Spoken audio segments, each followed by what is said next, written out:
C'est l'exposition événement de cette fin d'année à Paris, n'ayons pas peur des mots. Momie au Musée de l'Homme, expo qui démarre aujourd'hui. Vous avez un peu le temps à les programmer jusqu'au 25 mai prochain et on en parle avec notre invitée Ève Bouzret. Bonjour, vous êtes l'une des commissaires de cette exposition. Exposition événement, on peut le dire, hein, une exposition qui présente 9 corps momifiés dans un remarquable état de conservation. J'imagine que ça a dû être un travail titanesque pour les rassembler, des années de préparation, on imagine ? Oui, alors c'est une très longue préparation et un très grand travail d'équipe. On est très nombreux à travailler en collaboration sur les expositions temporaires.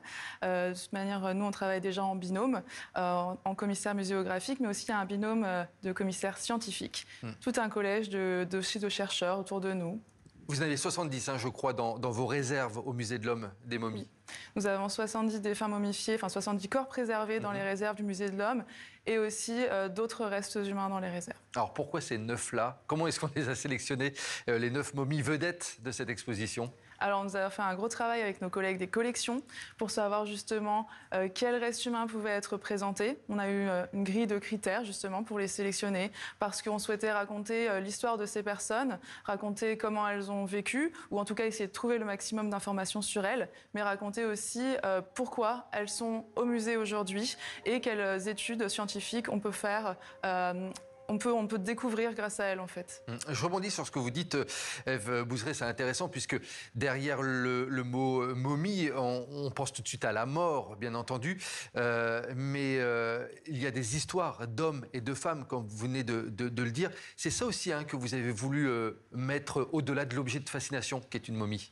Tout à fait. Au-delà de cette fascination, nous avons souhaité vraiment partir à la rencontre de ces personnes. C'était vraiment très important pour nous, et c'est pour ça que dans l'exposition, d'ailleurs, les défunts sont présentés seuls en vitrine et que devant chacun d'eux, leur histoire est racontée sur des fiches d'identité que les visiteurs peuvent feuilleter pour découvrir tout ce qu'il y a à découvrir sur eux. Alors moi, je pensais en préparant cette interview qu'on allait voir que des momies d'Égypte, parce que quand on parle de momies, on pense Égypte tout de suite. Mais non, vous avez des momies qui viennent de différents pays et même de France. Oui, tout à découvert. fait. Tout à fait. Quelle est l'histoire de cette momie française, par exemple? Alors, le jeune garçon des Martres d'Artière a été découvert justement au Martres d'Artière en Auvergne, de manière fortuite par des paysans dans un champ qui labouraient leur champ. En quelle année? En 1700...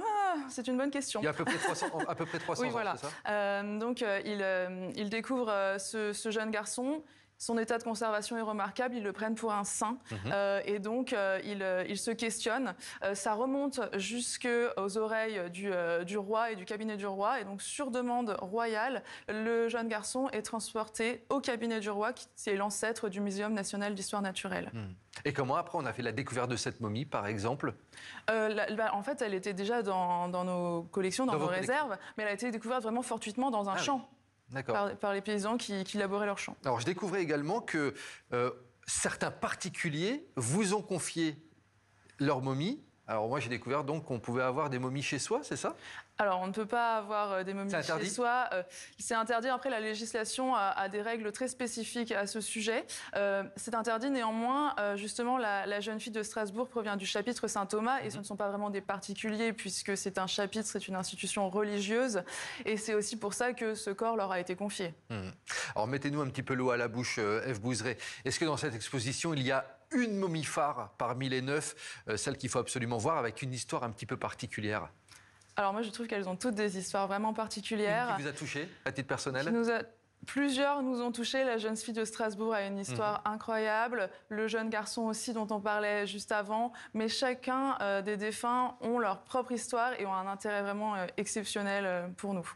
C'est pas une exposition voyeuriste. Certains vont vous le dire, mais effectivement, vous les présentez ouvertes, vous les présentez fermées. Est-ce que c'est pour toute la famille? Non, ce n'est pas une exposition voyeuriste. Vous voulez absolument faire passer ce message. Oui, nous avons travaillé à une note éthique en collaboration. Nous avons vraiment travaillé la scénographie pour découvrir les corps petit à petit avec un voilage sur la première face lorsqu'on découvre le parcours. Nous avons vraiment voulu travailler là-dessus. Évidemment, certains visiteurs, selon leur sensibilité, pourront avoir des différentes réactions avec cette rencontre, mais elle est vraiment accessible. Et c'est une exposition pour toute la famille? C'est une exposition pour toute la famille qu'on conseille néanmoins à partir de 8-9 ans. D'accord.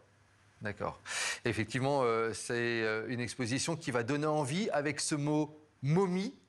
Il est très simple, ce mot, ce nom d'exposition.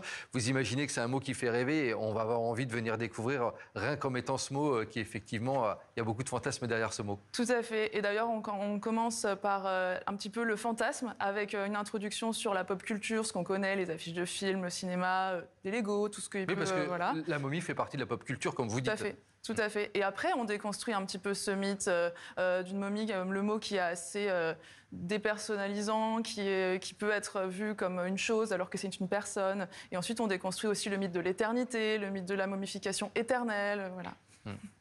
Merci beaucoup en tout cas Ève Bouzeret, vous êtes, je le rappelle, l'une des commissaires de cette exposition momie. Ça démarre aujourd'hui, c'est bien démarre cela aujourd'hui. Et comme je le disais, on a un petit peu le temps jusqu'au 25 mai prochain. Mais en tout cas, fait. j'invite tout le monde à aller la voir. Je vais y aller, je pense, dès cette semaine, moi aussi. Merci beaucoup. Avec Ève plaisir, Bouzeret. merci. Et c'est la fin de cette édition. Merci.